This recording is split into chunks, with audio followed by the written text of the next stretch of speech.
happening. Yo, welcome to Bishop Chronicles. You know what it is. It's a decent the Bishop chilling. Look at this Kumite shirt. Do you understand? Do you understand how old school, like a lot of you young people, well, whatever young people your dads are making you watch this podcast, you probably think this is a real fight. And it is if you're from our generation. Chong Lee. You know what I'm saying? Let's I go. do. Barry Danielian, thank you for being on Bishop Chronicles. I have so many things to talk to you about. It's hard. You are a hard person to describe, and I'm lucky because I'm surrounded by people that it's hard to describe who they are and what they do. I mean, you are a master trumpet playing musician, like a master of it. But you are so much more. You are a martial artist, you love boxing, and you're also a Chinese medicinal healer, like legit, not some guy like me just trying to comb through books on the side. Like you are a gifted healer. Welcome to Bishop Chronicles and thank you for making time. Thanks, brother. It's always great to see you. Great to be here. I'm where you usually are. You're in the UK. Exactly. And now we bizarro world it. You know what I'm Right. So you are touring with Bruce Springsteen and how many and you're in Manchester now, yeah? I'm in Manchester. Yeah, we've got about 2 months over here in Europe. So we're starting out in Manchester. We've been off since November. We finished up in Canada in November. We had a little break, and now we're here beginning this European tour for a couple months. It's always great. It's great to play with Bruce. It's great to see. I would say this gig, perhaps more than all the other gigs I've done, you really get to see how powerful music is. Just Right? because the small venues over here for us are like 30,000. Some of them are like soccer stadiums, Yeah. right? So you really get to see how, um, and this has kind of been my mantra for my whole career, whatever these illusory things that human beings construct to keep us separated and parsed Right. out, the minute the music starts, all that stuff goes away, man. Oh my God. You Okay, know, so and listen. Yesterday, not yesterday, feels like yesterday. Last week, we had an amazing British Brazilian Jiu-Jitsu champion and black belt on Jude Samuel. So next time you're in London, I'm gonna connect you. Next time okay, you're in London, I'm gonna connect you. Are you going to London? okay. Or you been there already? Not this time. Usually when I go to London, I go train at Hodgers. Yeah, yeah, yeah, yeah, yeah. So Jude got his black belt from Hodges' dad, Oh, wow. Okay. and I think he was the first. So he's amazing.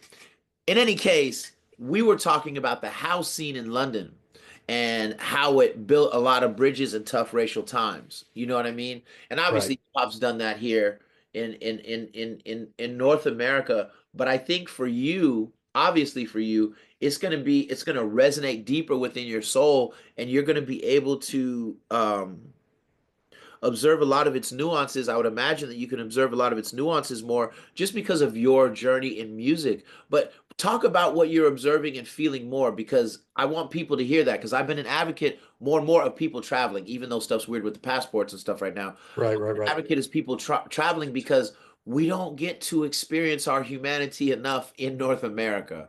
Right? It's good to be in other places. I don't care. I'm not saying you got to hate America. I'm saying experience more of the planet, but share your what you're observing and some of those points Right. that have resonated out for you the most.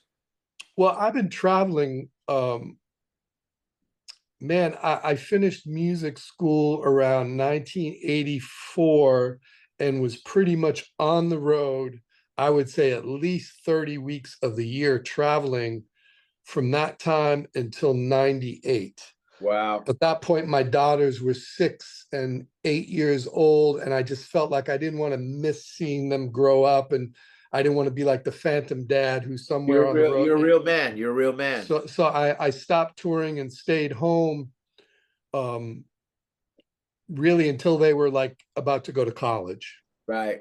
And then at that point, then Bruce called, and like even though I didn't really want to be away from the family, Bruce called, so I got to go on the road. It's pretty legendary. Yeah. It's So most legendary. of my life has been on the road, and a big chunk of it has actually been outside of the U.S. because jazz is definitely more popular in Europe and in Asia. Yeah, like Japan loves jazz, man. Oh, Japan, yeah. I mean, Japan, the Japanese are just music. Like you go there and they know who played on the records and what date it was recorded, and they're just scholars of the music. So I Scholars of think, music. That's such a beautiful term because it's so accurate. Like unquestionably accurate, right? yeah, without a doubt. And having gone to Japan with different, like with Eddie Palmieri, and then with Tower of Power, and then with different artists, and whatever genre, the Japanese, they know the genre, they know the lineage. It's crazy so being outside of the US and traveling to all these, I think my running count now is 74 or 75 countries I've been to, and a lot of them multiple times over many decades. So you get a different perspective, man. I mean, traveling is the best education you can get. I think part of the problem in the States is that people don't travel. Now, it's easy for me Yeah. to say because I'm getting paid. You, It's like, yeah, well, we all don't play the trumpet as flawlessly as you, right, Barry. right. So I get that, but I think that there's a certain perspective that you get when you go to all these different countries, and you get to see that under the surface, man, people are, cultures may be different, cuisines are different, languages Right. are different, but the spirit of people is not that different. I love that you say that because it leads straight into my next question.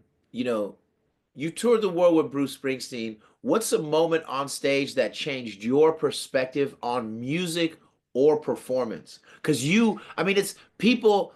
You're you're you're observing a man who has absolutely played with and or learned from in many different ways, directly and indirectly, some of the greatest musicians of the past few decades. So I'm curious to what a moment that would change your perspective on music or performance. With Bruce, I would say in 2013, I believe it was, we were playing at the stadium in Milan, which that's going to be the last two gigs of this tour. And it's a huge soccer stadium. Okay. And it kind of looks, it's got these multiple levels. It almost looks like the Gladiator Coliseum type vibe.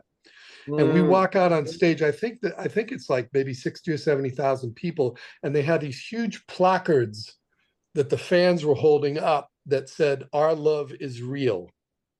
And Wow. so we walk out on stage and we Dude, that see would make me that. cry, bro. I'm not gonna lie. I I was want to cry crying. now. I wasn't even there. I was in tears, man. Like the first couple tunes, I had a hard time playing. It was so moving, to see and I think that moment, a lot of times with musicians, music can be such an internalized thing, an internal process. Mhm. And I think oftentimes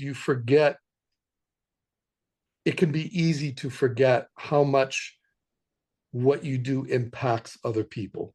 Mm. Because you're so focused on, okay, I got to play right and I can't mess this up, and you're focusing, you're tuned into all the guys in the band, and we're trying to connect with each other, and you forget,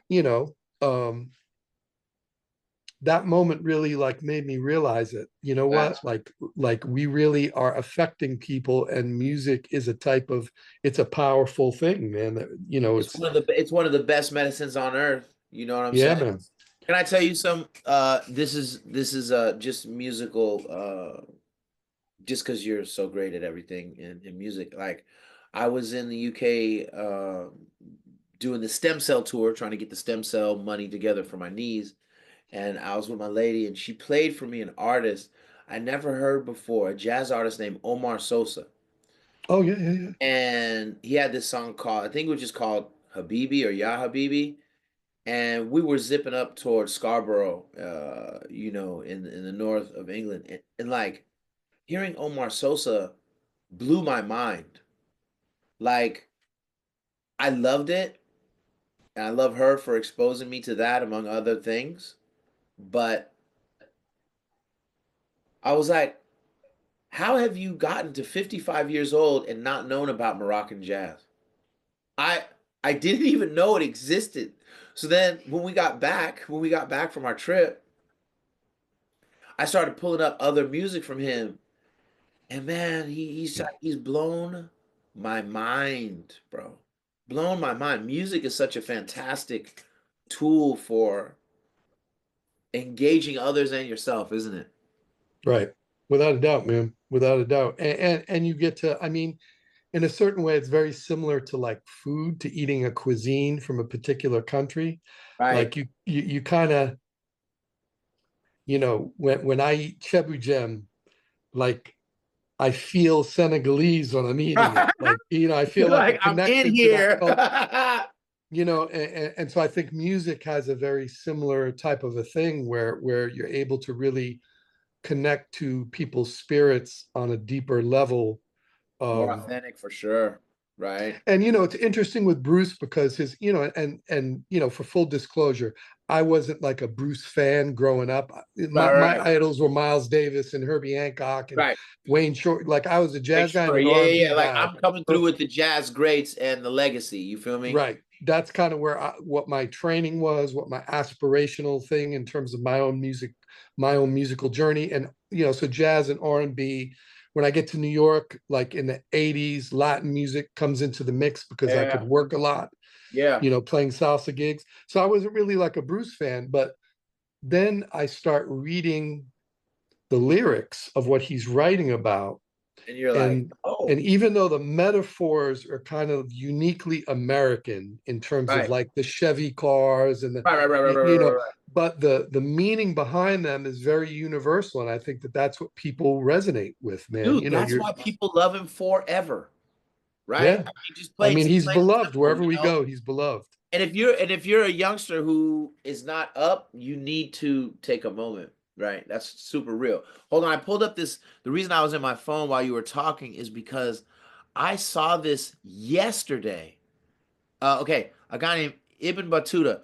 Traveling gives you a home in 1,000 strange places, then leaves you a stranger in your own land. Right. Okay, Ain't that the that truth? is crazy. 14th century explorer, right? Right. Um, One time for the people in the back. I'm gonna read that again. Traveling gives you home in 1,000 strange places and then leaves you a stranger in your own land.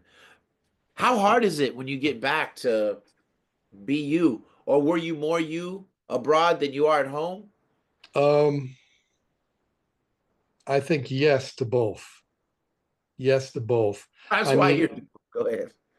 no, I mean, you know, I love my country. I'm American. That's where I was born. That's where I grew up. That's where I was raised. The Armenians side of my family escaped genocide and Right? found home in America. And the Italians left and came to America, so I mean, it's my country.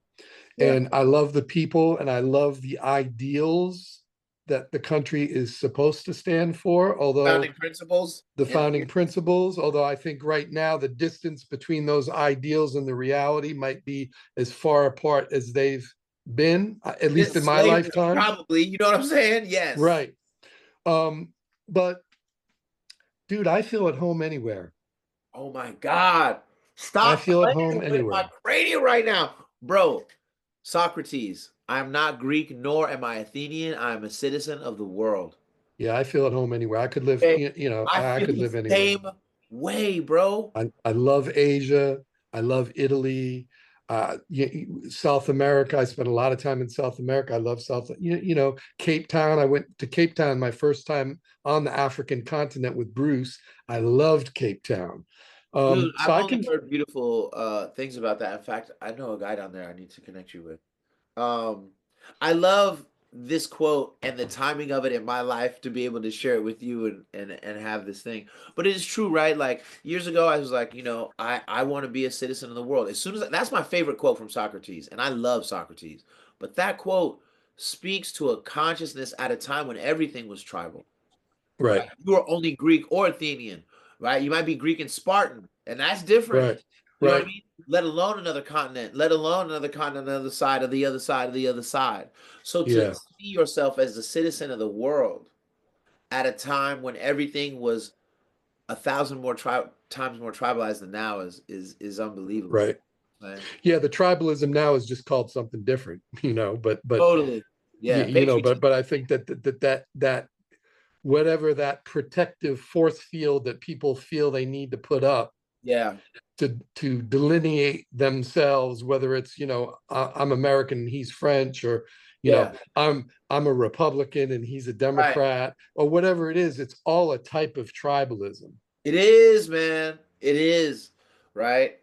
Um, so here's a trick question. Here's a trick question. How does your trumpet playing inform your approach to martial arts and vice versa?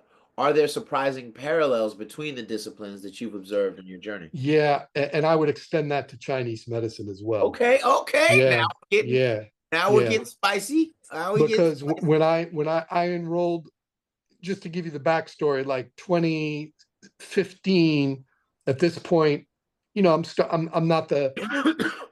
I'm not the young up and coming cat, and I'm kind of at the end of my being one of the busiest guys in New York. Right. I'm kind of aging out. Right. A lot of the producers that I work for are starting to retire, and there's young guys coming up that can play, and so it's that natural progression. Yeah, the movement of the universe. Right. But I'm like, I still need to work. I still need to make a living. I still need to take care of my family. The phone's not ringing as much as it used to. Also, maybe the phone, when it does ring, it's not really things that resonate with me creatively that I Right, really right, want to right, do right. They need anymore. you to do a Kraft cheese commercial. You're like, well, Right. So I enroll in the Pacific College of Oriental Medicine in the master's program to study traditional Chinese medicine. And it was really difficult, like the didactic thing, because at this point now I'm 56 and I don't have the same bandwidth that I had in my 20s to memorize all the formulas and the herbs and the point. Like it's a lot of memorization of didactic stuff, which was very difficult for me. But the how the medicine works, the philosophy of it, I totally got, because to me, like herbal medicine, putting herbs together that create a certain thing, but making sure there's a balance. And the person's limbs are cold, so I got to put hot herbs in, but I have to balance it with a cool herb so that they don't get too, like, that's like arranging music. That's like, okay, like, yeah. that's like arranging. It's totally the same thought process as being an arranger. And also, in terms of martial arts, it's the same process, because like I practice scales and practice intervals and practice chords and warm up and do all the same stuff, just like we do shrimping and we do, all Forward forward rolls. rolls, back rolls, practice passing, practice Yeah. there, but all that is so that when you slap and tap, and now I'm Yeah. rolling, now I can just be in the moment, and all these things that I drilled can just express instinctively or just fluidly without thought. I'm just responding to what's happening in the moment.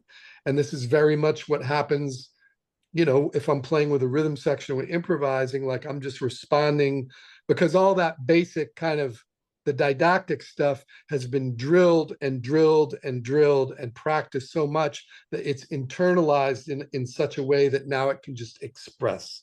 And so that's very similar in martial arts. It's because if you're in there thinking methodically and thinking like didactically, by the time you've calculated all that, the person's You're not already even got you. present. You're not You're even not even present. present, and he took your back already, and now you're fighting. You're You're like, what fighting. happened? Yeah. um, So um, so I think it's all like similar in that sense, that there's foundational principles and basics that we have to drill, drill, drill, drill, drill to the point where we don't have to think about it anymore. And then yeah, we can get to more deeper understandings of things and more philosophical, looking at things more from a philosophical lens. Chinese medicine is interesting because one of my favorite teachers, who is an MD in China, she's a medical doctor as well as a right. Chinese doctor. She used to always tell me it's science, but it's also art. Listen, It's science and it's art, because every person that walks in is a different human being with a different set of circumstances, a different psychological component to their, you got to and make you room have for to, that. what's that? Got to make room for that reality. Yeah, yeah, yeah, yeah. So I don't know if So that answered your question. no, it totally does. And like Bro, listen to the next question. This is all coming together fantastically. Musicians often talk about being in the zone, right? Or they actually like, and you hear that more, I think, in athletic. You know, I was in the zone as a fighter, as a boxer, as a shooter, you know, Kobe, Hmm. whatever, Hmm. right? But like, can you talk to me about how does that compare to the flow state that you experience in martial arts? Like when you're in the zone on the trumpet and you're in the zone on the mat, or you're in the zone in a boxing gym, or you're in the zone with the sticks, how different are we experience how different are you experiencing yourself when you're in the flow state between these things, or in medicine when you're like boom, I'm at one with the ooh, the cool, the right? Right, right. Well, with music, it's a little different in this sense. When like on this gig that I'm playing right now with Bruce, I am playing a particular role. And I have to be, I'm in the horn section and I have parts to play. And I'm with my team in the horn section. So it's not about me as an individual per se. It's I'm part of the whole. And so I Right, have to be um, a team player. right. Um, That's that whole you're the whole ocean in a drop kind of roomy-esque type yeah. vibe. Yeah. And even like, for example, like let's say I'm playing a solo with Bruce. Um, that's a much different scenario than playing a solo in a jazz quartet for a couple reasons. Number one, like the time constraint. I'm not going to be able to Right. stretch You're not out getting ready like to I with Bruce, I've got like a demarcation of time, and it might just be 8 bars that and I have to speak the language of what it is that what what the music is like. It's almost like cuisine, right? Like um in the cuisine of Bruce Springsteen. And so I have to add the flavors that would be appropriate for that cuisine. So, like for example, if I could Bruce points to me and says blow, and usually the harmonic thing, it's usually like pretty simple. It's not yeah. like complex harmony like a jazz tune. If I start playing like complex harmonic stuff, I'm going to get the stink eye because that's completely inappropriate for what. And it's similar like when I was playing with Queen Latifah, like Right. it, you kind of have to fit into what, it'd be like you go to an Italian restaurant and if they're like hitting it with cumin and curry, you're going to be like, what's What's this? happening? Right. Whereas in Indian cuisine, it would be completely appropriate, or Middle Eastern cuisine, it might be completely appropriate. So I have to like, okay, what is the musical cuisine that we are presenting, and how do I add something that at the same time I can express who I am, but within the context of what this is, and be appropriate to that. That's And crazy the way you just stated that. It's dope, man. I can only imagine how many layers you've been able to live and express life on, man. That's an incredible journey. Which begs the next question: when is your tell-all autobiography dropping? Because oh the world man, needs it, bro. The world needs it. You're too, well, thanks, bro. I'm you know I'm what I'm way saying? too I don't know, man. The part about all this that I grapple with is I'm a very I'm I don't know if shy is the right word, but I'm a pretty quiet. I like solitude. I don't like to be in the limelight. In part because there's a part of me that could very much get pulled into that, and it would Right. You feed a don't even part want to of flirt with the the nafs and the ego and all that. I recognize that there's a danger in that for me that would pull me off the path, so I avoid that as best as I can. you know um that's just me. Look, for other people, man, that they enjoy yeah. the thing. Like right now, man, there's probably like there might be like close to 60, maybe even 100 people outside at the front door of this hotel that I'm at right now. Right now. Right. So like I went this What's the morning to address? go, Just kidding. Just yeah. So I went to the gym this morning to go box, and I went out the back door. So right. I don't have to, not that I don't love the people, Yeah, but yeah, it but you're just just, like, I don't even need that. Yeah. yeah, it feels, it doesn't, it feels weird for me. Like I don't want that kind of attention. That's why, like, when I got off the road when my kids were that age, I was really happy being a studio player Yeah, because you just be- silence. because I'm in the studio, and my Yeah, gig is to show up, suss out what the music is. I don't know what it's going to be. It might be hip hop, it might be big band, it might be R&B, it might be right. classical, and I got to go in, suss out what the music is, deliver the goods as perfectly, as quickly as possible, and then I'm on to the next. I heard that, man. That's powerful. Now hold on. Before I forget, because I like I've seen some things on the news about Bruce Springsteen speaking up for like the beauty of America and his struggle with how America is right now despite its beauty. Can you tell me what those moments have like kind of been like for you and how you're kind of just Well, observing? for me, from dude, when he made that speech, I was on stage with my fist up in the air because I feel very strongly about all this, but I don't like to use my platform necessarily. Like I'm not a big social media guy. Like it's a real double-edged sword for me. Yeah. Yeah. Um, I, although lately I've been reposting things just because I feel like that there's just a lot of misinformation and people don't really understand the danger of what's going on. Agreed. So I was real happy that he said what he said and the way that he said it. And Bruce is a very thoughtful, deep cat, He is. He is. So He he seems said it really in a way. cool. He seems really Go ahead, bro. I'm sorry, I didn't mean to No, cut you off. you said it in a way. I want you to No, finish. he said it in a way where it called out what needed to be called out, but it's out of love. And you can hear that. That it Yeah, I watched it. I watched it. because it's like, look, man, I love my children. I'd take a bullet for my kids without Yeah. even thinking about it. Yeah. If I see my kids doing something that I think is screwed up, I'm going to say something. And Yeah. that's not because I Love. don't love them, it's because I do love them. So if I see my country going down a road that, like, like just unmarked guys roll up with no Just identification, disappearing with no folks. nothing, just snatch motherfuckers off the road and send them somewhere where there's no lawyer and no Somewhere. Arresting Ross Baraka? Did you look, see man, that? like that should bother anybody. And Yo, my that is father was in not the lit, my military. boy. My pops was Shouts in to the Ross Baraka and military. all the real G's out there though. My mother was in the military. My Yeah. uncles were in World War II. My cousins fought in Vietnam. I got a nephew that's in the military right now. They fought for these principles that this country stands for. Like, because I was raised like, you know, like you can say whatever you want to say. There's freedom of speech. If you don't like what the guy's saying, then just turn the channel. Yeah. Or if you don't like what he's saying to the point where it upsets you, then you come up with your arguments up and attack the argument, not the person.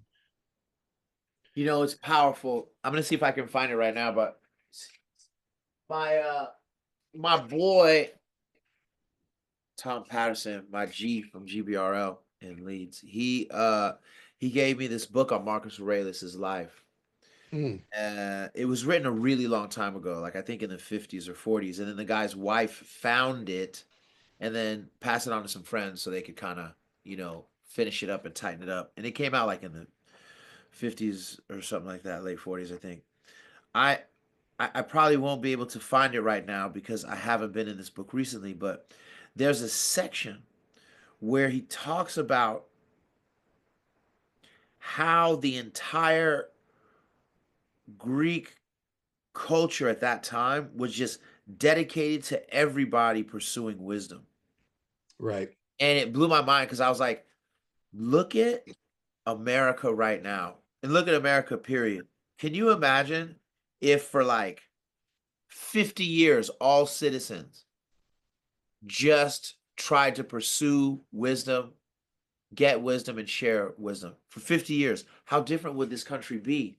Right. Yeah. And I was like, look at ancient Greek society, how different is it from ancient Alexandria and Kemet, right? How, in modern day Egypt, how different is that? Like, we all really have had, all of our cultures have had these moments where we're just pouring into wisdom and exchanging. And I feel like one of the sad things that I'm observing right now is just like the country is great, beautiful, all this, whatever, but it's also addicted, enraged, inflamed. looks like it's about to have a stroke or a heart attack right now, right? And it's really crazy. And I don't want that, right? But in a society where the children are so addicted to these phones, they can't even have conversations with each other, let alone their elders. In an education system where like people aren't like, dude, a lot of schools don't teach history anymore, and the ones that do teach it horribly. And I'm telling you, as Yeah. someone who was a teacher of history, right? They Like, don't teach civics either. I think like bro, I graduated high school in 1980. We had yeah, civics. bro, it was a thing, right? And so like there's this really good book that just came out. I probably talk about it way too much for anybody who listens to this. How to Think Like Socrates by a guy named Donald J. Robertson. Mm, Unbelievable. Do you hear me? You cop that today. And one of the things that he breaks down in his foreword is a lot of the parallels, like where Greece was going wrong in the time of Socrates in society. It mirrors today's ways very closely. And it's frightening. He talks about leaders who are just, pushing hate and weirdness and trying to go for self. And you're like, what? Right? Not the empire. Oh yeah, the empire. yeah. Well, look, man, here's something that like I was just talking about the other night that people don't really want to talk about Okay. is we can look at Donald Trump and say everything that we want to say about him, but a good amount of people voted for him, not once, but twice. So what does it say about us that not you and me, but Yeah, yeah, I us know what you mean. As collective, the nation. that there are certain people that are cheering all this on. Pam Bondi, great. Hegseth, great. Like all these like people that, in my estimation, are Frightening. really inept. They But shouldn't yeah, have these yeah, gigs. unintelligent and yeah, anyway, let me just So stop. you know, the I think it's the Persians that have the saying, "As you are, so are those put over you." Watch out, man. You didn't say you was dropping the hook but today. You know what I'm saying? Right. But I mean, I think we have to think about that, man. What is it about our society that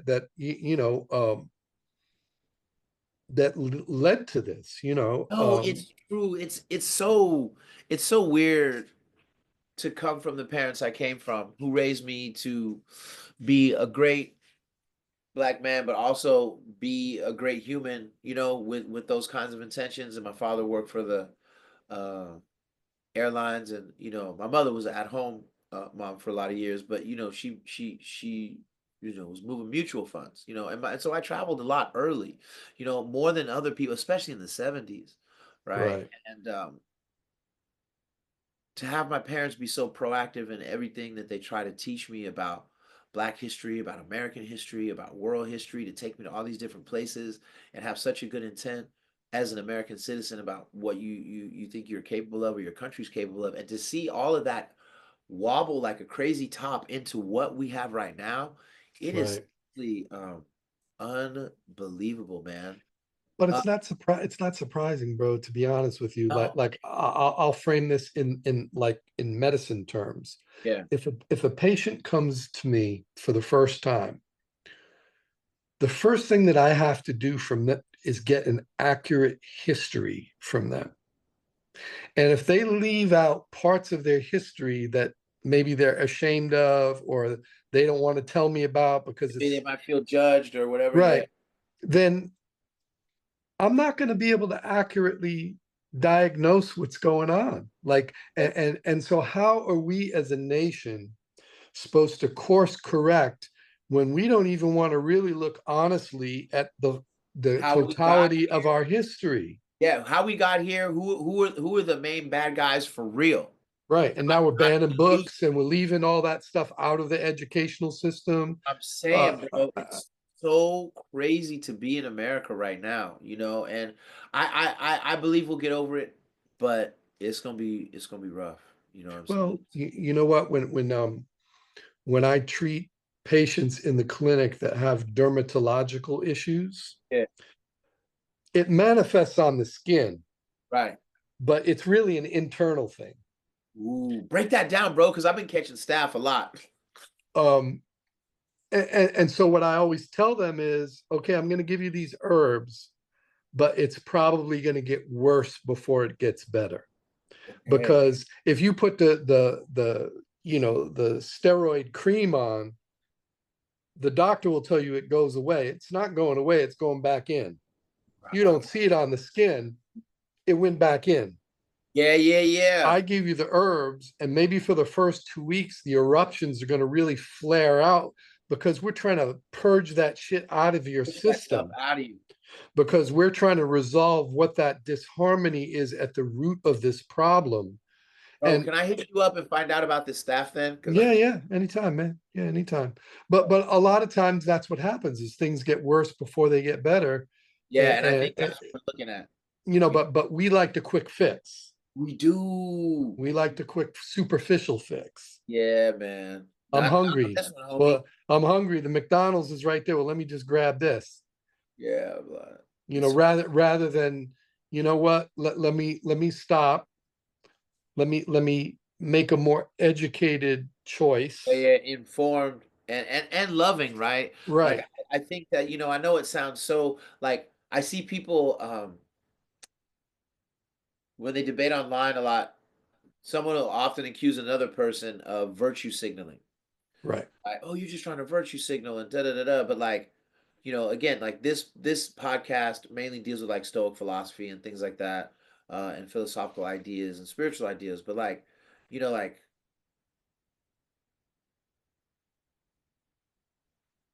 if we know the truth, but we're not using it for love and from a place of love, like it's gonna fail.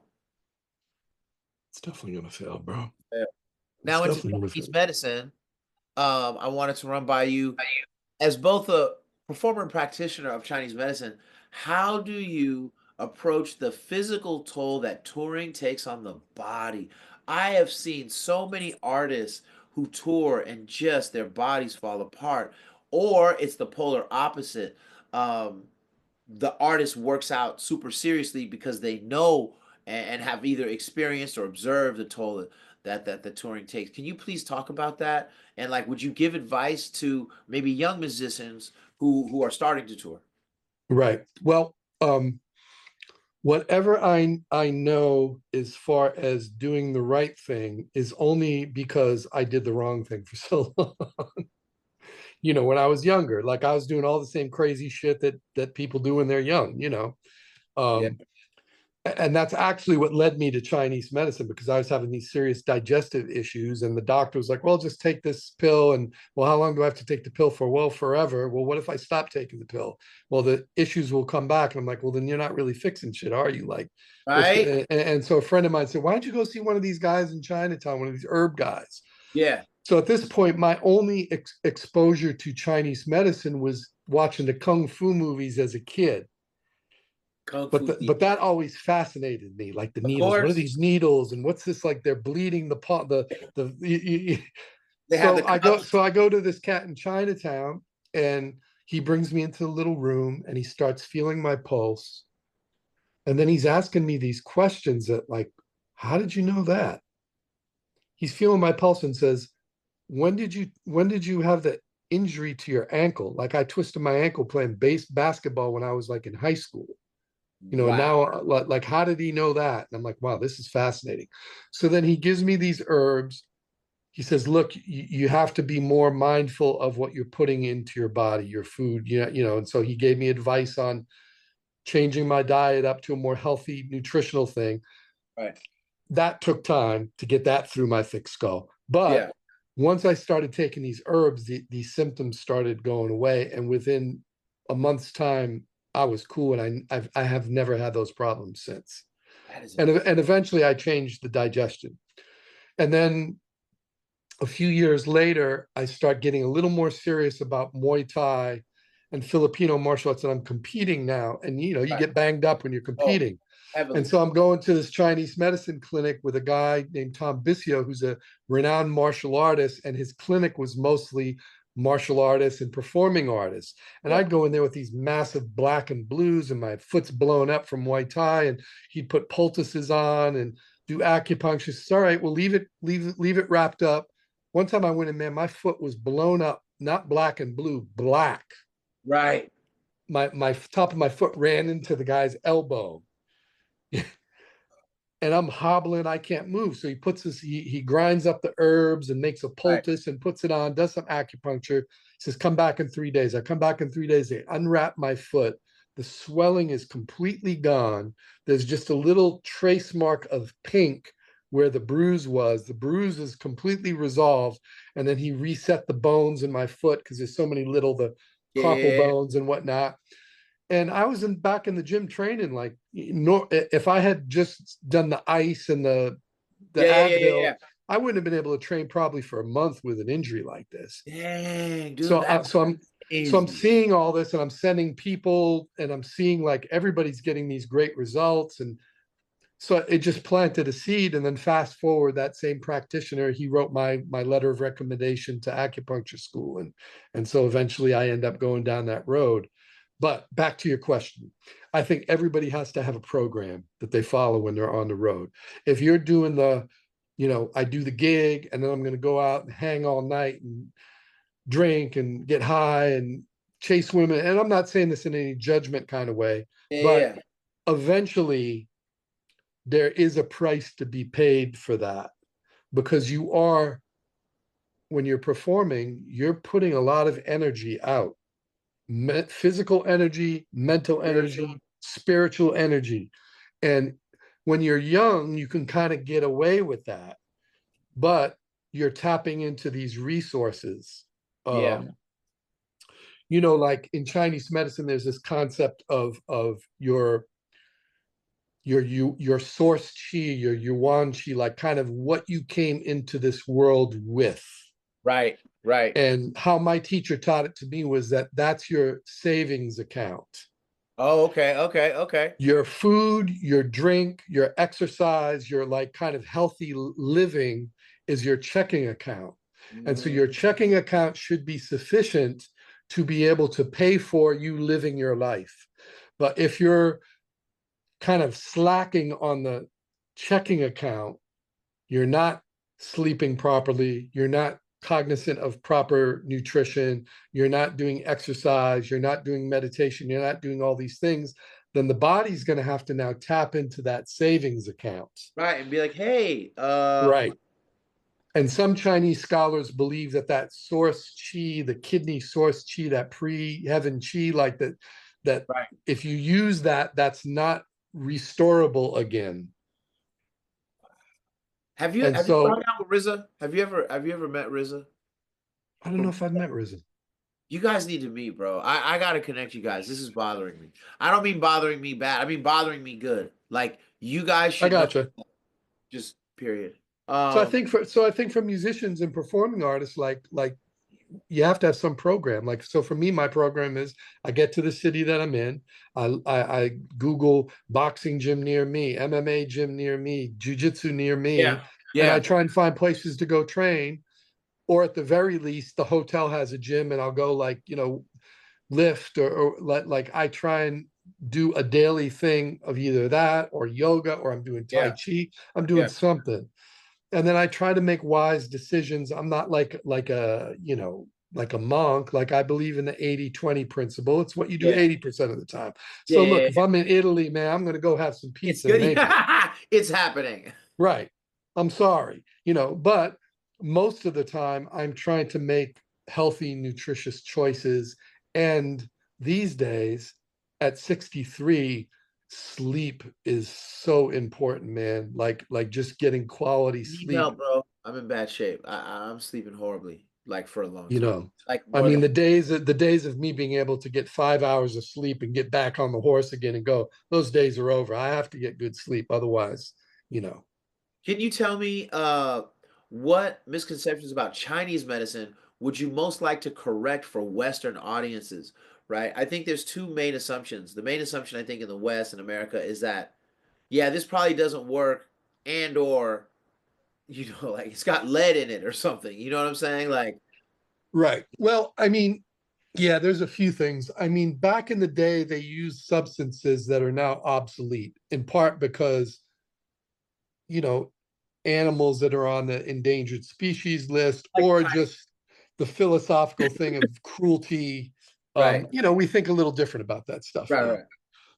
Right. Um, there is a big push now to do more clinical study trials to try and show through empirical means the effectiveness of Chinese medicine. Right. The problem with that, at least in my view, is twofold. Number one, with any of these clinical trials, you have to look at the methodology, how the trial is constructed. So in Western medicine, the gold standard is double blind with a placebo, with a control group, and with a wide enough array of people of all ages, races, and sexes that you can kind of come to a sound conclusion. Yeah. With acupuncture, it's really hard to do that because how do you not like the truth is that like if I put a needle somewhere in you, it will have an effect. Even if I have my daughter who knows nothing about acupuncture and I tell her just pop a needle in anywhere, like It's my gonna have an nervous system will start to shift. It'll start to, so like, how do you do a placebo? Do you not needle people? Like it gets a little Yeah, that's tricky with deep. that. Yeah, that's deep. Yeah. But nonetheless, even without that, most of the studies, well, it seems to work, but there needs to be more studies to see what's going on. That's kind of how that lands. The Yeah. herbs are a little different, but because you can give somebody a placebo. Mm, that's But, true. but in my mind, herbal medicine is just pharmacology using natural substances. So if I use an herb that is a vasodilator, it's it's because if we look at it from a biochemical standpoint, it has the same substances in it that a medicine that is a vasodilator. Like the molecules are the molecules. Dude, you making me laugh because I was in Oxford about 2 years ago, and they have this huge herbal garden. I don't know if you know, like in Oxford, they have this I giant. know. Yeah, it's really beautiful. And I started going around and taking pictures of the herbs because I was like, this is what Valium comes from. This is what, you know what I mean? And I was just like, this is so cool. Um, Obviously, it's not like Oxford invented that, but like I'm just talking about me personally having the celebration for those kinds of ideas, like in any West, Right. it doesn't matter. But I love that. I just And love I'm not anti-Western medicine. Yeah, I think Western medicine is great. I mean, it just saved my life. right, right, right. It just saved my life. Despite me doing mostly all the right things my whole Yeah, life, that surgeon had to go in there and do his thing, and I'm alive today because of that. So I just believe that all these different, whether it's Chinese medicine, Ayurvedic medicine, Western medicine, it's all just tools in the healing toolbox, and we shouldn't be right. And we don't dogmatic have to about it. lean into one method. I totally agree. Because like there are certain times when I know exactly what herb I need to get through whatever, but there are other times I absolutely need to go to the hospital. And Right. I'm not so like no dude, no bro. Whatever is gonna help you live, uh as long as it's not like affecting you on some hardcore moral level or something, you should Right. rock with it. I did a couple of shifts when I was an intern at school. One of them was at Columbia. I was in the orthopedics clinic. Mm. And so we were working hand in hand with the students that were interns that were going on to be orthopedic surgeons.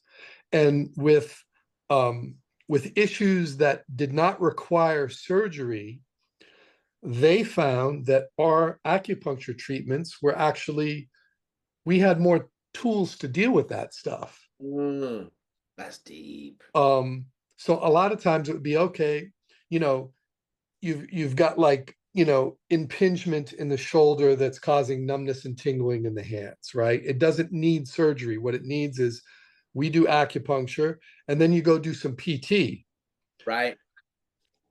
um, on the other side of the coin, we had a shift at Sloan Kettering in the oncology department dealing with cancer patients.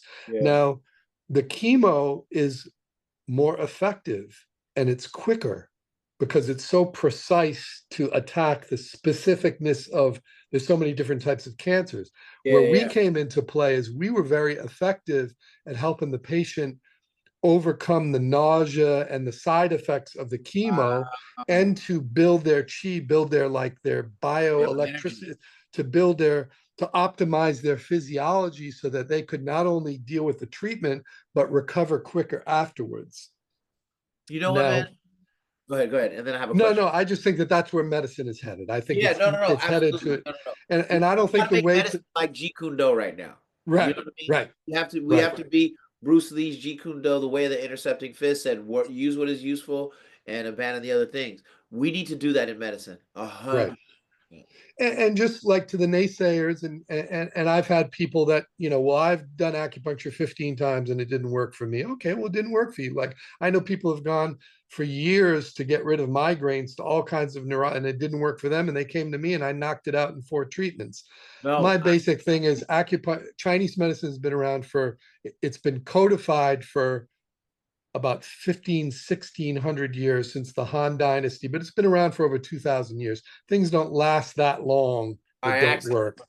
And yeah, we have the Chinese were meticulous record keepers. I have books at home of clinical notes, um, case studies from doctors from 1,000 years ago dealing with stomach issues, and you can see that, like, it's very scientific and they're following the scientific principle. um I don't know why Western people have, like, people say, well, they want it to work, so it's the placebo effect. And, well, that may be true, but I have more patients that come to me that are like, well, I've tried everything and my back is still killing me. yeah. So let's give it a try. Like, they don't know what else to do. It's not that they believe acupuncture is going to work. They're on the last stop on the train, the pain train, They're the and, last. and they come to me. And so, That's deep. and That's the I thing that think, gets through. look, I'm a clinician at the end of the day, and if somebody comes to, I had a stroke patient when I was a clinic. He came in and his leg was dragging. He couldn't move his leg. It was dragging. By the end of the treatment, his leg was not dragging. And then he came back. I said, you need to come for 3 or 4 more treatments. Now he's walking fine. I had another person that came to me. Well, this is a good one because this was one of my first patients as an intern. Okay. She had been trying to get pregnant, trying to get pregnant, trying to get pregnant. None of the IV, none of that stuff Yeah. worked. And so I told her, look, you're going to have to give me 4 menstrual cycles. I need to fix your cycle. I need to Right. fix how that whole system is working. So I put her on herbs. She did herbs all the time, and then she would come in for acupuncture treatments. And then month 3, she calls me up and says, I'm pregnant. Now, there's clinics that just deal with fertility, people that have tried everything and it doesn't work, and they come to Chinese medicine and they get pregnant. Um, is it anecdotal? Well, maybe. I don't know. Not Like, for but 2,000 years. right. That's my point. Is that Not for and, 2,000 years, bro. and millions of people all Yeah. over the world are using it in multiple countries, and people keep coming back because it works. There's something there to it. Maybe we haven't arrived at the place where we have a methodology to be able to really interpret how it works yet.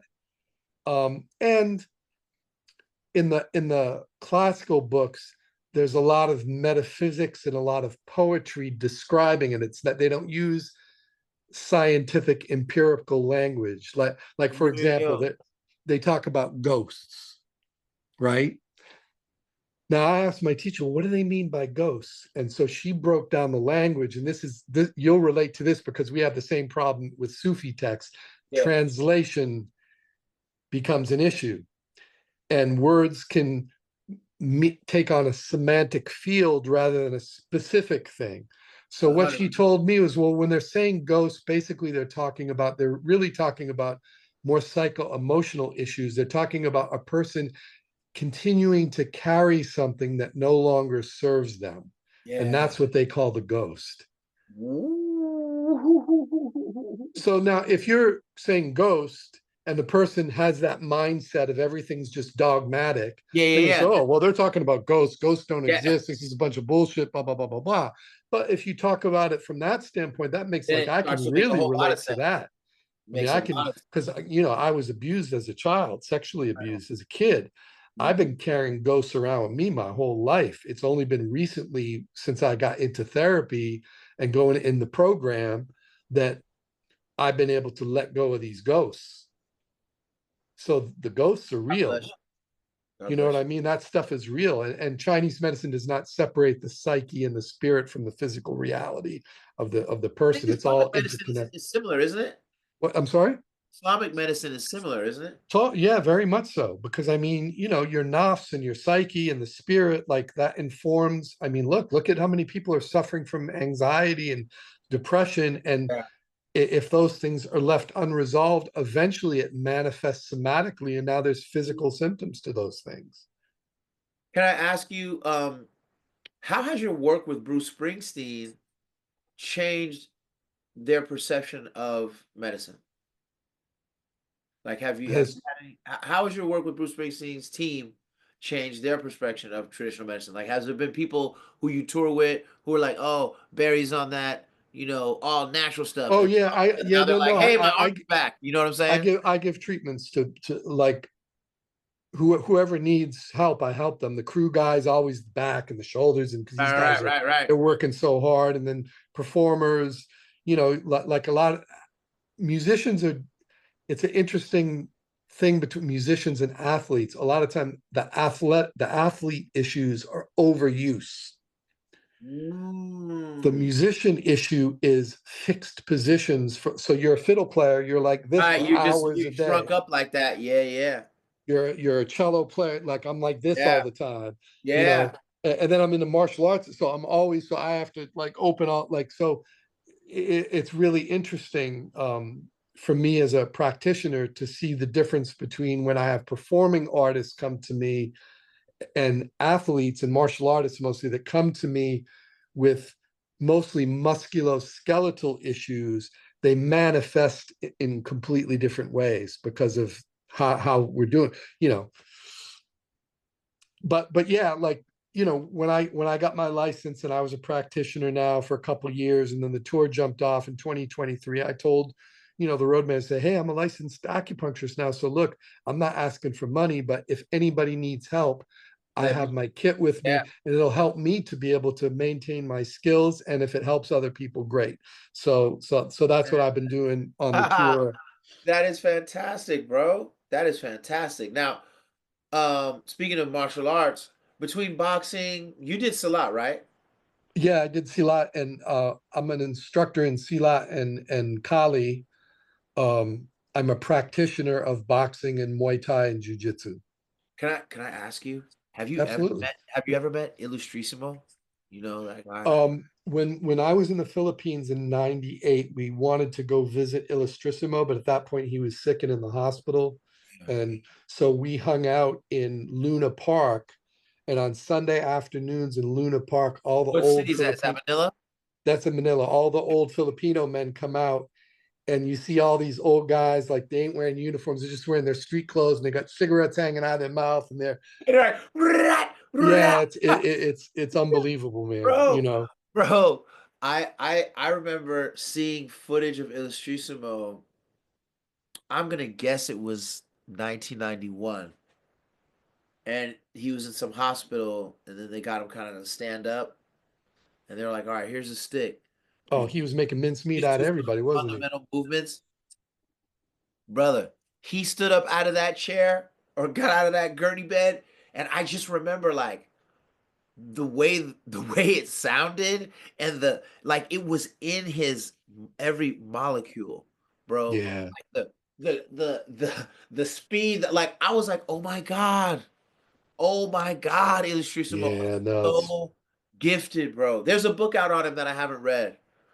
I don't remember what it's called. I think it's just called Illustrissimo, but like it yeah, came out my no, that generation of Filipinos, because they saw war, like for real.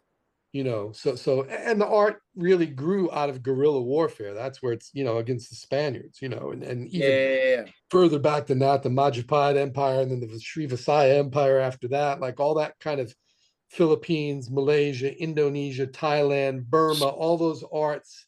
There's a certain flavor that those arts have that's um, And look, I think the Chinese arts had that as well, but I think it has been their cultural thing changed, and so the Yeah, martial arts changed. change. But Yeah, when I look at Chinna and I look at Bagua and I look at some yeah, of the other Chinese arts, I see the combat application in it, yeah. but they just don't have that methodology. The way they practice it isn't that way anymore.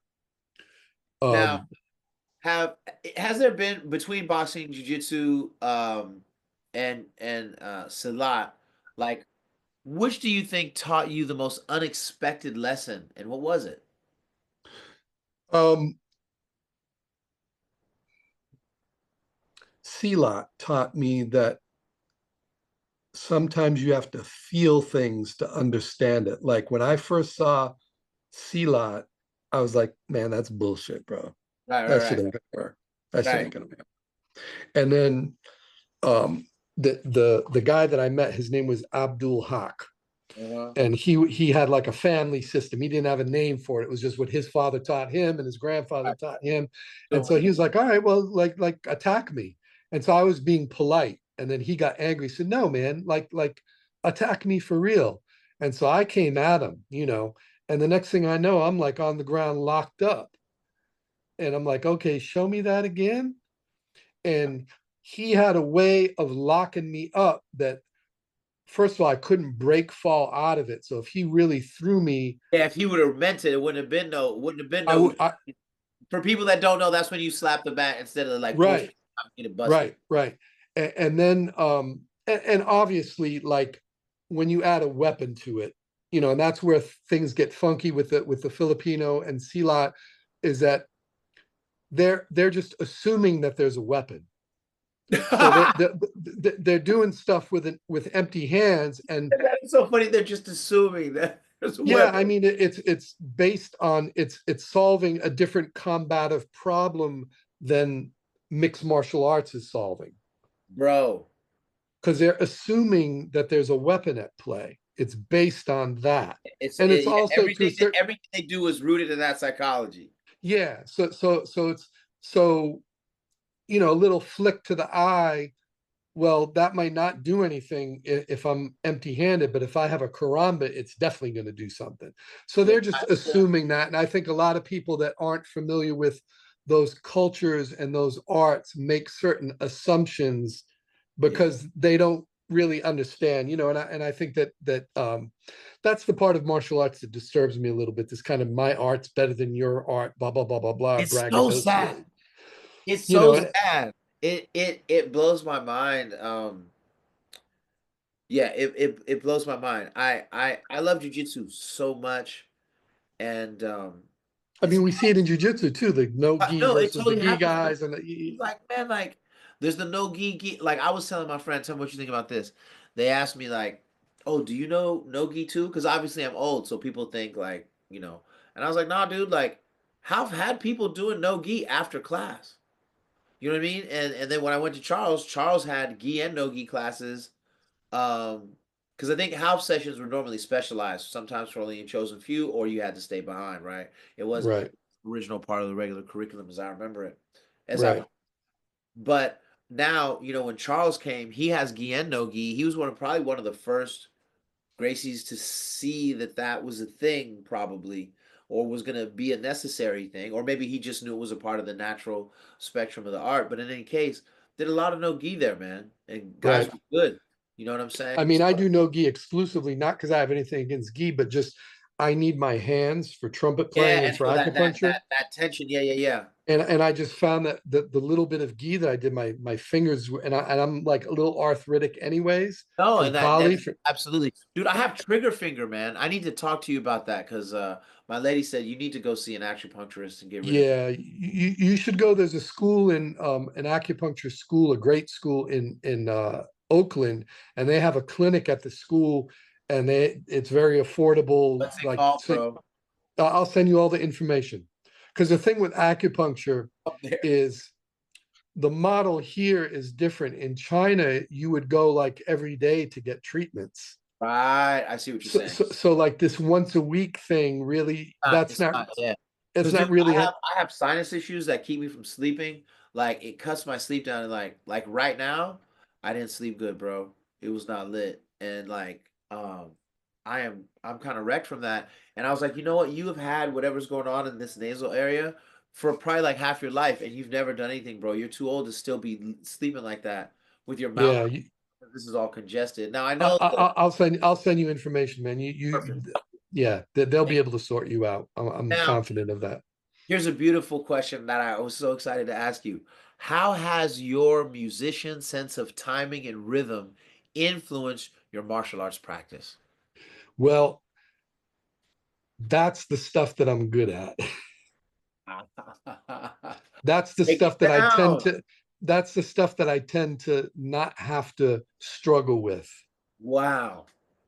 And Kali helped me a lot with that because timing is there. Like when you're dealing with weapons, like it has to Right. be about timing and rhythm because Yeah. you're not going to trade blows with weapons. Yeah. Yeah. Yeah. Yeah. Yeah. There's a little bit like when I did Muay Thai, like I'm pretty strong. So like my gambit was if I ate a kick on the way in, I was confident that if I can get in and land some shots, some knees and elbows, I'm going to take you down because I'm strong. But with weapons, that is a foolish gambit to make Yeah. because we're talking about edge weapons. I'm not going to be trading blows, trading like that. That's a Yeah. Yeah. silly Nah. gambit to Ain't no make. exchange, homie. You know what Right, I'm saying? right. Like, So that part of it, like, um, what I really had to realize with jujitsu was um, taking your time, like the kind Jujitsu, of chess. Jujitsu was gonna wait. You know what I'm saying? I Jujitsu got to was move my watching the whole thing pawns like out, this. get the pawn structures solid, then get my knights out. Like my teacher's great. Alex is such a great teacher. He's a third degree black belt under Shalin Ribeiro, and he's like, deal with the feet, then deal with the knees, then deal like you're trying to rush right to this, Yeah, like you're right just to, you know, because I see it, like I see the pathway, but you have to have he's the time. he was the one that really got me to slow it down and be methodical. Because once you get position, you don't want to lose it again and then have to fight for it again. So that's been a real thing in jujitsu, and that's been something that's really helped me just in my own life personally. Because I tend to be like, I can see what the thing is. Let me just, straight ahead, go for, to slow it down, take your time, just let things unfold the way they're supposed to unfold and just move based on solid principles. Don't be in such a hurry to try and get to submission. Yeah, don't try to hit the berimbolo first, dog. You know what I'm saying? Chill. Yeah, I can't even do any of that, man. I By know. the way, that paper cutter choke that you showed me, people been getting very pissed Are you off at me. not entertained? Dude, my paper cutter is fire, dog. And like, so there are a few moves. I saw a guy recently at a tournament, and this dude was like, he was introducing me to his son. He was like, hey man, yeah, this is a decent guy. Hey man, he was one of the few guys that put me unconscious. And so he told this story about how I guillotined him one time in sparring and he passed out. And I had totally forgotten about that. You know what I'm saying? I had totally forgotten about that. When you think about like your martial arts, like so much, like are there things that I mentioned that story only to say like I forgot that I even did the guillotine. Like you know what I mean? Like your journey as a martial artist, like it evolved. Right. You know what I mean? Like That if paper he cutter deals that with the you blades, like paper cutters and yeah, yeah, guillotines, because it goes I'm on your man. quick. And You know? once I get the gift wrap, then I kind of fake that I'm gonna go for something different, and they Yeah. forget that I can just slide that in there and Slide that in for the Cobra clutch. Fold. and look, bro, I'm 63. I got bad knees. I got a bad shoulder. I got like my body's kind of broken down. So a lot of the more athletic stuff, I can't really pull that Yeah, stuff you off. need So to I'm make the moves work. yeah, I like the meat and potatoes stuff. Dude, I gotta say, hold on. What is your actual rank in jujitsu? Oh, I'm still a white belt, bro. I'm still a white belt. I I mean, I can only say that it only makes sense because you tour, but Yeah. the Well, way you that's move it. is not a I'm white never belt. home. I would say that in terms of official rank, whatever. But dog, I'm going to say you're not you're not a white belt, dog. Like, Well, thanks, bro. I mean, look, it's never about I'll say, that for this: me. you don't feel like a white belt. That's what I'll say. And your questions are not white belt questions, but that's because No, you're masters of other things. So you're probably just asking with a master's mind about something he's trying to grasp. yeah, I'm just into the journey, man. Like ranking and all that. Look, I was in Kali for almost 20 years before I got instructor level, Yeah. and I didn't even think I deserved it. Like I think my teacher just gave it to me just because I've been around for so long, like still doing it. Um, I Doubt it. just You, love you I just can't be a love the master of so many things and it just be that. But I'm just happy to keep. I just like to be a student, man. I just like and I to mean, and be. that's what you have to stay. I was telling my kid students the other day. I went to class on Monday and I left my belt here by accident. I have like my regular my 47 Ronin Sengakuji Temple belt, but I don't always wear that. I normally have this like Right, your Katsu and Lucky Gi belts that I wear. But like I forgot it. So I came in, I put on a white belt, and I got in line, and all the kids were like, he's wearing the same belt. And I was like, look, guys, I was like, I left my belt at home. This is the only belt that fits me right now. And I was like, and I'm totally cool with it. Why? Why am I okay with it? And they all kind of looked around. And I said, because I'm always going to be a student. There's never going to be a time when jujitsu is not informing you and you're not being in, and like vice versa. It's almost like a relationship, it feels like. You know what I'm saying? right, So I right, said, I'm always going to be a student of this, no matter what color my belt is, just like you always will be. So, enjoy every belt. You know what I'm saying? Like it's right, right. a real thing, man. You got to keep loving the learning. That's it, man. I mean, that's it with everything, really. I mean, it's just that there's no real arriving at something. You're always just in the journey, and there's always more to learn, and there's always somebody that can teach you, and if you have the right mindset, you can learn, get some gems from anybody. They may not even know they're gems, but Exactly. you know they're gems. Exactly. And you needed that. What like you needed that gem on that day in that moment. Right, Man. right.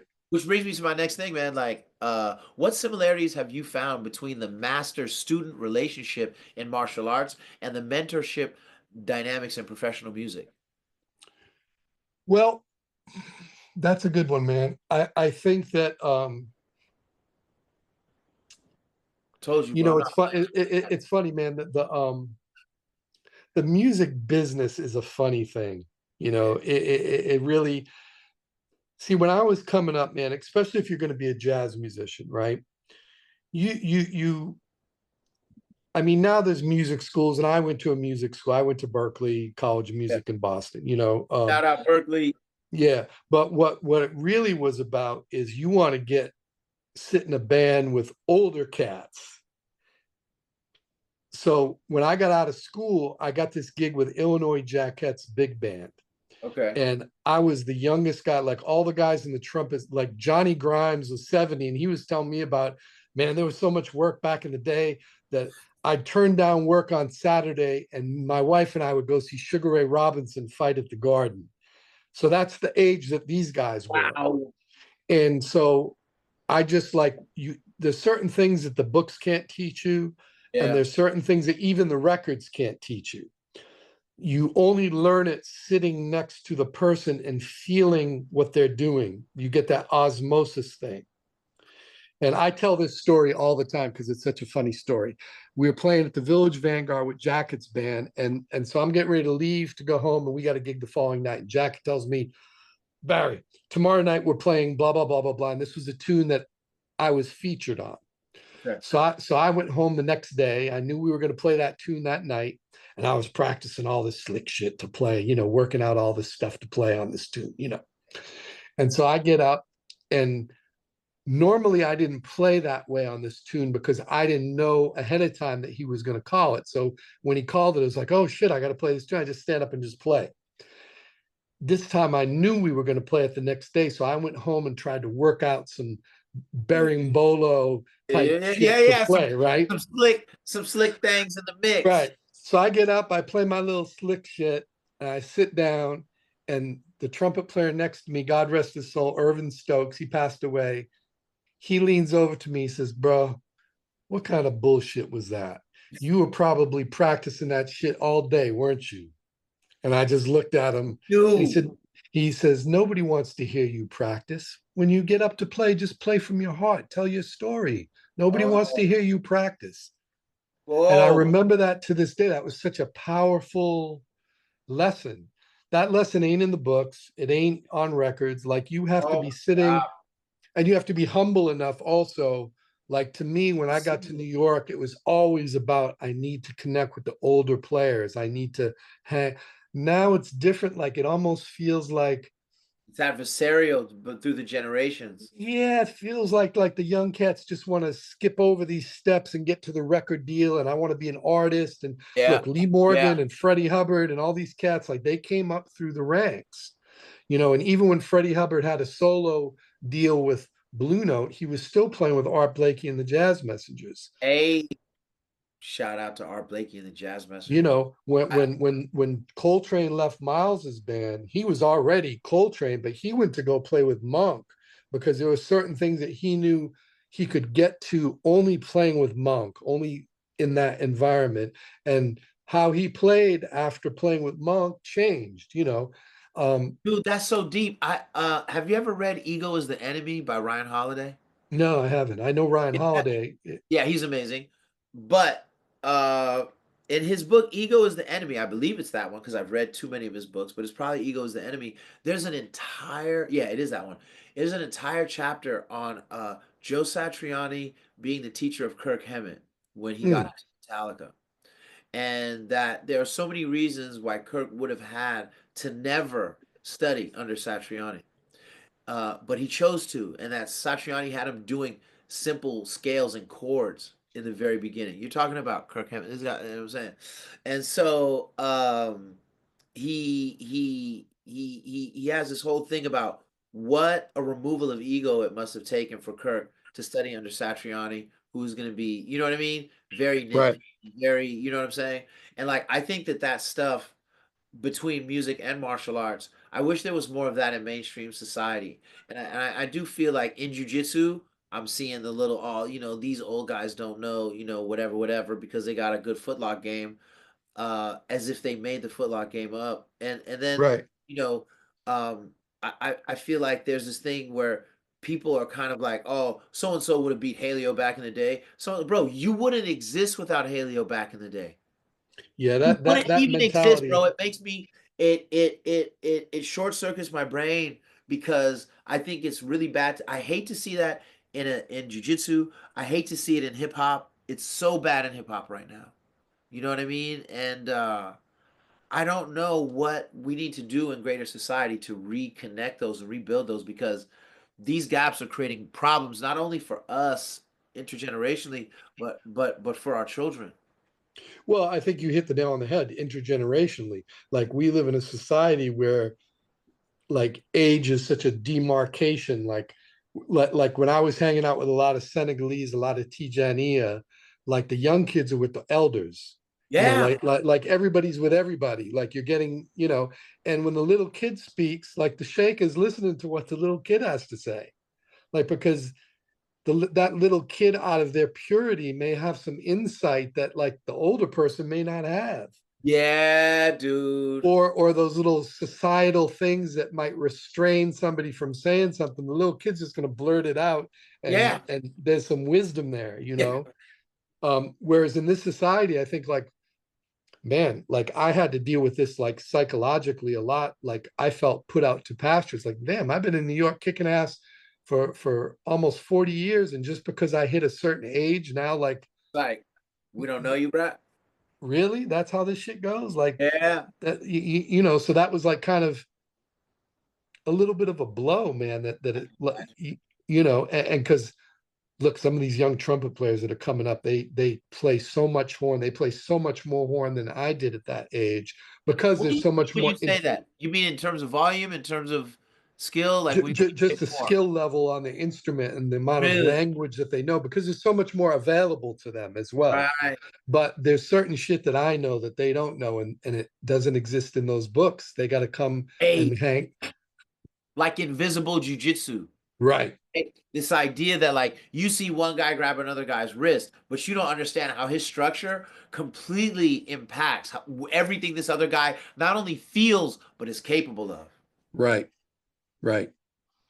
And Um, it's the same thing in Chinese medicine, man. A friend of mine who, you know, is a very skilled practitioner and a great herbalist, he went to Taiwan to study when the revolution happened, the people that could got out, went to Taiwan. So there's practitioners in Taiwan that understand the medicine kind wow. of before it got systemized, because Mao wanted to systemize it so that it would kind of be like empirical, like Western medicine.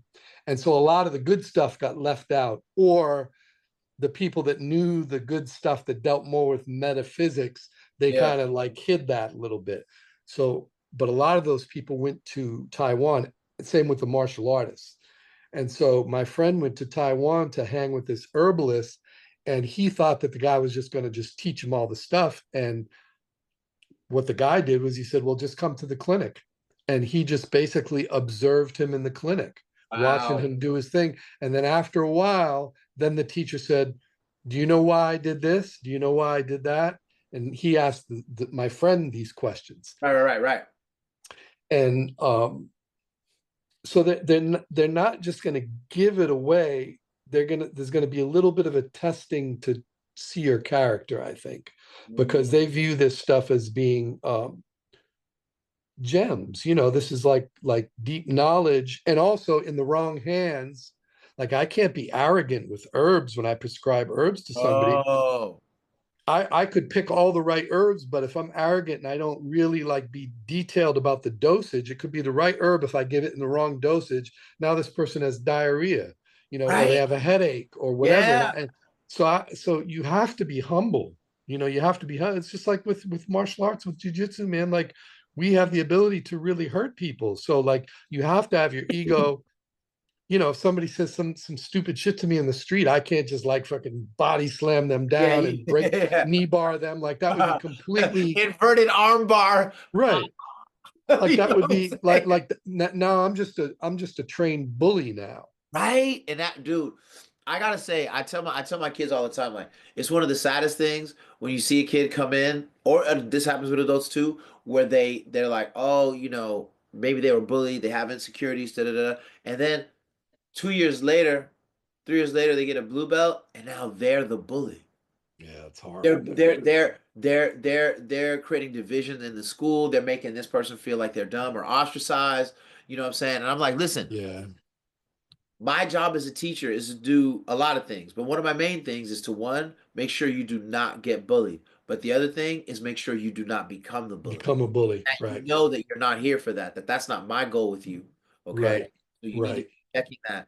And it's That's such, why I think, and we had this. I'm sorry to cut you off, bro. no, no, We no. had this. We had this conversation, you and I, about how we may have thrown the baby out with the bathwater in terms of some of the aspects of traditional martial arts. Like, a Yeah. lot of people were in this vibe of, well, we just need to find what's combatively effective, and some of the shit they're teaching, it's not going to work. Yeah. But we threw True. everything out. We threw out the bowing. We threw out all the things that inculcate like the warrior ethic into people, the chivalry aspect of being a warrior. Oh And my without God, that, dude, without that, we're just trained bullies. bro.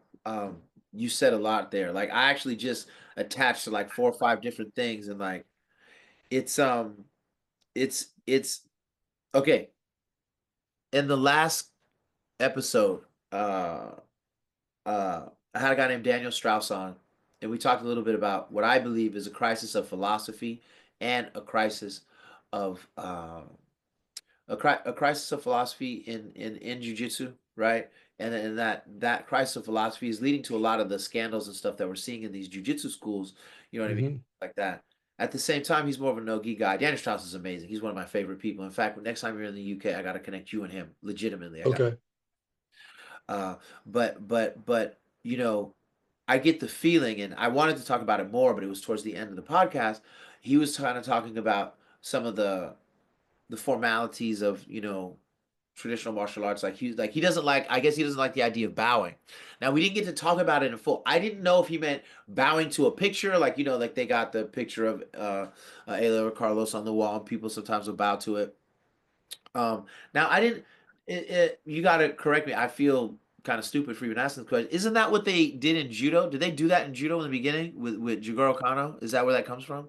This idea of I, bowing to the picture in jujitsu? I'm not sure. Like my understanding of the bowing is that you're emptying your ego out. Well, that was what I was gonna say is so Jigoro Kano, and this is why I meant to say to Daniel Strauss when we were this thing of bowing, I didn't know which he meant, but the reason why I bow every day in class is because I read Jigoro Kano say, now in jiu-jitsu we normally have the fist bump, right, where you slap Hmm. hands and you Slap and bump. Yeah. okay, and then you start. In judo, you bow, and in a lot of other martial arts, like you'll have, you know what I'm Right. saying, you'll bow. Right. Um, um, Jigoro Kano wrote, and I didn't for a while. I was like, I do jujitsu, bro. Bam. And like that was my thing. And then I saw Jigoro Kano write that the reason you bow is to thank your opponent for improving you. Mm. That you bow because you can't throw yourself, arm lock yourself, Right. Right. Right. Right. Dig you that. need this person, right? So you're thanking them. And once I read that, bro, whoosh, I'd be on my knees and they'd be like, okay, go. And I would always go like that. I would start to bow. I would do both. I'll do both Right. a lot. I'll still do that. And now I end every class by bowing to each other, but we're saying thank you for improving me. Because even as a teacher, if they don't show up, I have nothing to teach. Right. Have a People say, and I'm grateful to God, like I love your style of teaching, right? If I don't have anybody to teach, how can I have a style Right. in my sharing of the wisdom? You know what I mean? I So, always felt like I learned way more from my students than they learned from me and they because never believe it. or they never believe it. They never believe it. Because if you have 10 students, you might have to find 10 different ways to explain one technique so that that individual understands it, and that just deepens your understanding of that thing that you're teaching. Dude, I totally agree. 100%. Now, um, if you were stranded on a desert island and you could only bring one item from each of your worlds, music, medicine, and martial arts, you get to take one thing from each. What would you choose? What thing from music? Yeah, it had to be the trumpet. Well, yeah, it'd have to be my horn. All you right. know I mean, look, I'd like to bring a couple records, I was about to say, probably. but like, yeah, I'd have to bring my Like I horn. need that Max Roach in Montreal. You know what I'm saying? Like, Yeah, I mean, yeah, I guess it would have to be my horn because I could survive without the records if I had my horn, but yeah, I couldn't survive with the records only and not be able to play. yeah, because you'd be like, ah, right, Right. losing it. And probably with martial arts, maybe the Gununting is the sword of the Pikiti Tersha system, which is the system of Kali that I study, just because that sword can be a tool that I could use on that desert island to make Right, shelter, right, right. to chop up food, to cook. Like Yeah, I yeah, could use yeah. that. The tip of it, only the tip is double edged, and the rest of the back of the blade is dull. So it Oh, can be used as a thrusting weapon, right. and you can use it reverse to slice reverse or forehand. So I could use that to spear fish. Yeah, that's lit. Okay. So that would be that. With Chinese medicine, since it's only me, there's not really going to be anybody that I'm going to be able to do it on. I would probably bring the book called the Huangdi Neijing, which is like the foundational magnum corpus book of Chinese. Chinese medicine, because with that book I can continue to evolve my understanding. Even though I'm on a desert island by myself, who am I going to practice on? I can practice on myself. And interestingly enough, on that book, which is the foundational text of all Chinese medicine, the first third of it is all about lifestyle. Really? It's all about, the book is set up with this dialogue between Huang Di, who's the Yellow Emperor, and this Right. mythical person named Chibo. Okay. It was compiled by lots of different authors, but that's how the book is set up, is this Right. dialogue. And the first quarter of the book is all how to live in harmony with nature, that we're part of nature. And Right. so how do we eat with the seasons? How do we, in the summertime, we don't need as much sleep because it's the yang is so exuberant. There's so much yang Right. energy. Whereas in the wintertime, yang has returned back into yin. So we need to sleep more. And all this lifestyle, sleep, eating in harmony with the seasons. Don't eat too much, but don't eat too little.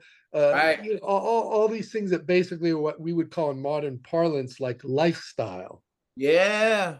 And then it gets into herbs, and then it gets into acupuncture and the channels and all this stuff. But the first thing is like how to live harmoniously in balance with the yin and the yang, and how to live harmoniously in the world that we're a part of, because we're not separate from the world. We're a reflection of the world, really, you know.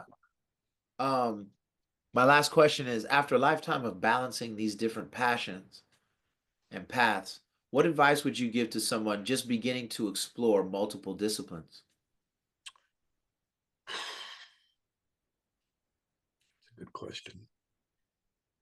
That's a good question, because I think in some ways, and I don't mean this in any kind of egotistical way, I think I might be kind of unique in that aspect, because we live in such a society that really pushes people towards specialization, whereas I think in other epics or other eras of time there were more polymaths. There were Yeah. more. So what I would say is to realize that whatever divergent paths you're on in terms of the thing that you're practicing, to try and see the underlying things that connect them together. Yeah. Like to me, I really, the fact that I'm a musician helps me with my martial arts. The fact that I'm a martial artist helps me with my trumpet playing. All Bro. that helps me with my Chinese medicine. My Chinese medicine now helps me with those things. A lot of my methods of practicing trumpet physically, I've used stuff that I learned from martial arts, like not so much stuff that I got from trumpet players in Right. terms of how to acquire, because aside from music, the ethereal aspect of music, trumpet is a physical instrument. So Yeah. a lot Yeah. of the skill acquisition, the methodology of physical skill acquisition that I use from martial arts, I've been able to kind of formulate practice methodologies for trumpet that didn't come from trumpet books. It came from martial arts. Dude, that's unbelievable. So Thank that's you kind of for like, what I would say. bro. And also not to let people tell you you can't do more than. I met this cat in Brazil, man. I went to this club to go hear these cats play. And I see this cat playing drums, 2 feet, one hand. And I'm like, why is this cat only playing with one hand? And then he reaches down, he picks up a trumpet, and he's playing trumpet, improvising, killing on the trumpet, and playing douche, kadoosh, kadoosh, douche, douche, playing samba on the drum set. I And can't. so I don't speak much Portuguese, but I speak Spanish, so we could kind of communicate. And I asked him, like, how did you figure out how to do this? And he's like, nobody told me I couldn't do it. So I just figured out how to do it. And I think that like we live like, okay, what are you going to be when you grow up? Oh, you're going to be a doctor. Okay, well, you're a doctor. You're going to be this, you're going to be. And I think that we are much more capable to do multi things if that's what you're inspired or driven to do. Like to me, I love martial arts, man. It's been a Yeah. part of my life since I was 12 years old. I've been playing trumpet since I was 8, piano, I started guitar when I was 6. And now I've been interested in Chinese medicine for a long time. Now I'm a practitioner. I just don't see, like, to me, it's like, well, today I want to eat, tonight I'm going to have Armenian food. Tomorrow I might go have Chinese food. Like, I don't have Yeah. to eat the same food every day. Like, Yeah. there's Yeah. And nutrition in you all can that get food. nutrition from multiple sources, my guy. Right, You know what I'm right. saying? So Multiple. that's how I look at it. Yo, I want to share these with you just because I know you be on the road and stuff, but if you ever come across this book called The Teachings of Tahotep, Oh, wow. hard. Like not Hermetic philosophy. yeah, it's Kemetic philosophy from this dude who was supposed to be Pharaoh, but then he didn't want to be. And he let his brother be Pharaoh. I like Then him already. when his brother was letting his son take over, he was like, "Will you write a book for my son on leadership?" That's one of the best leaders. It's probably one of the first. That is the first leadership book I read. Mm, It's unbelievable. This I stumbled across. I Mind got that book. Come on, I bro. love that book. Are you kidding me? That book has so much, there's gems everywhere in that book. And that's one of those books, man, where you have to read it multiple times, and every time you read it, you get more It's juice, something man. else, bro. Oh my God. And then, if you're not up on this, I'm happy to introduce you to The Black Pearl by Henry Bayman. Oh, I don't know that one. Dog, listen. The spiritual illumination in Sufism and East Asian philosophies. Listen, when I say that this man, Henry Bayman, bombs atomically, Oh, I got to get that one. Socrates' philosophies and hypotheses, they're all in here, my boy. Wow, man. Check this out, man.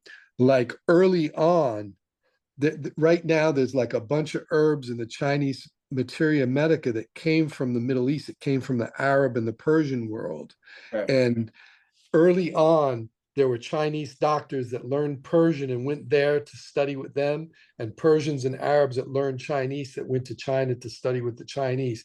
There's a very deep connection between those medicines, man, that has yet to be fully explored. Let's just put it that way, the And connections. And and as you know, that's where we're gonna start the next time you come on, bro. I am so happy we did this show. Can I thank you for making time for me? oh, I come really on, man. appreciate you. Come on, man. You know I how really we do. appreciate you, bro.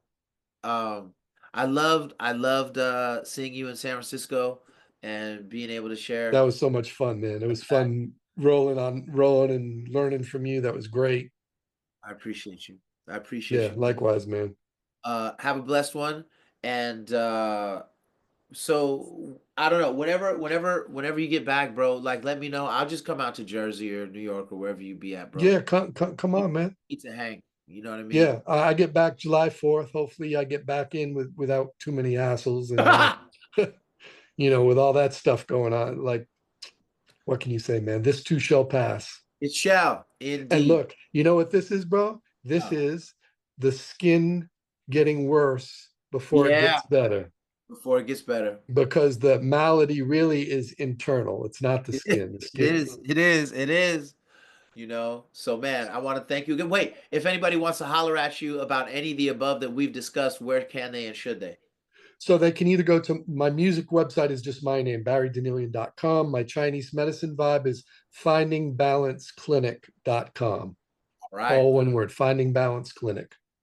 May we all find some balance. Yeah, that's why I named it that. Me All first right. in line. All Yeah. right. All Have right, a brother. blessed trip. Peace Tell out, Bruce man. the squad I said what's happening. All All right. right. All All right, right. brother. God bless you. Peace. God bless you, man. Ciao. Mhm.